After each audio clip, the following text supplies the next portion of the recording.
Hello, my friends. I am going to read aloud Horrible Harry and the Christmas Surprise. This video will have chapter 1 in it. Chapter 1 is called Horrible Sounds. Cracky, crack, crackety, crack. The teacher rocked back and forth in her old reading chair. Harry leaned on his elbow and made a wide smile. I could see his pink gums where his 2 front teeth used to be. Don't you love that sound, Doug? Quack, quack, quack.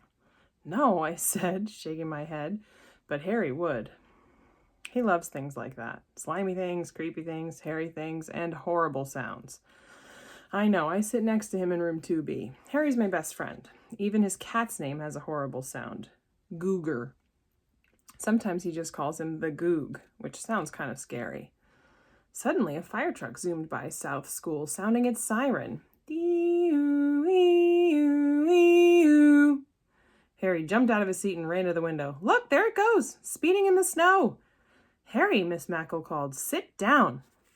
Wee-oo, wee-oo, wee-oo, wee-oo. Harry watched the fire truck zoom up and over the hill. Then he sat down, folded his hands, and gave the teacher a gummy smile. I think we're ready for a story now, Miss Mackle said. It's a very special story because it's been read over and over for 168 years. Sidney threw his hands in the air. Why read it if everyone's read it so much? Because it's so good, Sidney. If I've heard it, I don't want to hear it again, he said, plugging his ears. Read the story, the rest of us shouted. Miss Mackle rocked in her chair as she opened her big, heavy storybook and turned to the right page.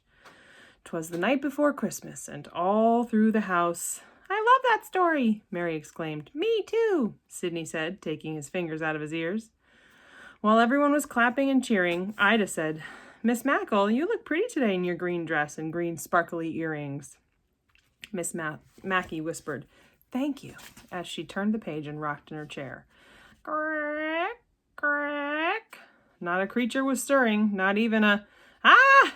Suddenly, the creaky chair tipped all the way back and the bottom fell through. Miss Mackle landed on the floor with a thud and a kaboom.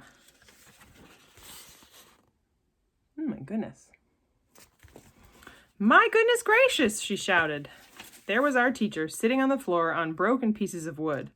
The big, heavy storybook went flying in the air. It knocked the globe off its stand and sent the world bouncing into the hallway. Thunk, thunk, thunk. One of Miss Mackle's green sparkly earrings took a nosedive into the fish tank. Blub, blub, blub. 3 guppies took a quick look and then swam away fast. Everyone got out of their seats. Oh, there goes the globe. And there's the earring. Got out of their seats and rushed to the teacher. We stood there in a circle with our mouths open. Are you okay? We all asked. Miss Mackle started to giggle. Well, I'm glad I fell gracefully. I could be standing on my head. While the rest of the class was laughing, I covered my eyes. I didn't want to picture the teacher standing on her head. After we helped her get up, we took the wood pieces and dropped them in the big waste paper basket. Clunk, bonk, thunk. That was a dumb old rocker, Sidney said, slapping his hands clean. No, it wasn't, Harry replied. I liked that crickety old chair. You just like the horrible things, Sidney replied. You are just off your rocker, Harry said, holding up a fist.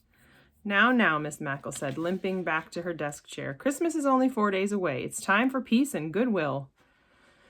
Just then the principal showed up at the door. Anybody in here need a world? He asked, holding the globe. We do, Miss Mackle exclaimed. Everyone laughed as the principal returned the world to the globe stand. Miss Mackle, are you going to finish the story? Mary asked. What story is Miss Mackle reading? Mr. Cardini asked.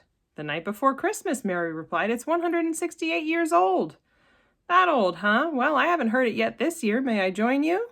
He said, pulling up a little blue chair from the library table. What do you think, class? Miss Mackle asked. Yeah! Miss Mackle opened her big, heavy storybook and turned to the right page. Why doesn't everyone help me read the story this time? Everyone sat up and waited for their cue. 'Twas the night before Christmas, we all called out.